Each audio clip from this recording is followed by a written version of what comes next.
সহযোগীর মাধ্যমে এভাবেই ঘুষের টাকা গুনে গুনে প্লাস্টিকের ব্যাগে ভরছেন একজন মাদ্রাসার অধ্যক্ষ। মাদ্রাসার ল্যাব সহকারী পদে চাকরি দেওয়ার কথা বলে ৯ লাখ টাকা আত্মসাৎ করেছেন তিনি। বরগুনার তালতলী উপজেলার কড়াইবাড়িয়া এতিম মঞ্জিল বালিকা দাখিল মাদ্রাসার এই অধ্যক্ষের নাম মোহাম্মদ মাহবুব আলম ওরফে নাসির। জানা যায়, বছরখানেক আগে ছেলের চাকরির জন্য জমি বিক্রি করে মাদ্রাসার অধ্যক্ষ মাহবুব আলমের হাতে ৯ লাখ টাকা তুলে দেন শাহজালাল হাওলাদার।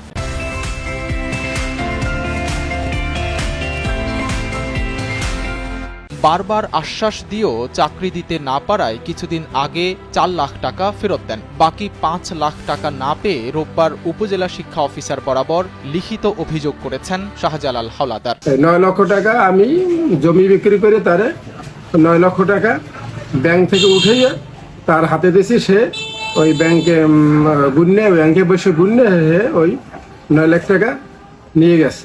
নিয়ে যাওয়ার পরে এরপরে বলছে যে ১ মাসের মধ্যে আপনার চাকরি দিয়ে দিম, নিয়োগ দিয়ে দিম ১ মাসের ভিতর। ১ মাস পরে তার লাগে যোগাযোগ করি, যোগাযোগ বন্ধ।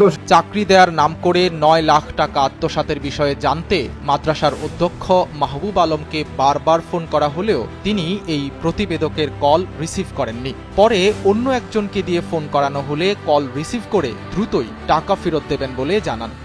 টাকা পাইলে দেবো না তোমাকে, দৌড়িতে আছি, একটু কষ্ট করি করতে আছি। মোট তারপর বিলটা বন্ধ না হইলে তো টেনশন করতো না। বিলটা বন্ধ না মোর, যার কারণে আমি আজকে গেছি। এই জন্য বিলটা বন্ধ না হলে তো মোর সমস্যা হইত না। তো টাকা জোগাড় করে দিলাম, আমি দিয়ে দেবো অনেক।